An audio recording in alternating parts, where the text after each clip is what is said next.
ஒரு நாள் தாயார் யசோதா வீட்டு வாசலில் வேலை பார்த்து கொண்டிருந்தாள். சிறுவன் கண்ணன் அப்போது பசு மேய்க்கும் வயலுக்கு போக விரும்பினான்.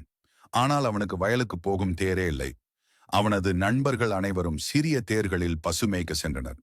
இது பார்த்த கண்ணன் தாயிடம், அம்மா, எனக்கும் ஒரு தேர் வேண்டும்.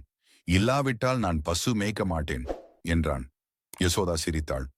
அவளிடம் தேறு எடுக்க பணம் இல்லை. ஆனால் கண்ணன் விருப்பத்தை நிறைவேற்ற அவள் பழைய மரப்பலகைகளை கொண்டு ஒரு சிறிய தேரை கட்டினாள். கையால் இழுக்கும் ரத்தின கயிறு ஒன்று கட்டி கண்ணனுக்கு கொடுத்தாள். கண்ணன் மகிழ்ச்சியில் கலங்கி வயலுக்கு சென்று கோவிந்தா கோவிந்தா என பாடி மகிழ்ந்தான். அந்த தேர்தான் பின்னாளில் மகாபாரத யுத்தத்தில் அர்ஜுனனுக்காக கொண்டு வந்த சாரதியின் தேருக்கு ஆரம்பமாகும் என்பதை குறித்தும் மக்கள் பேசினர்.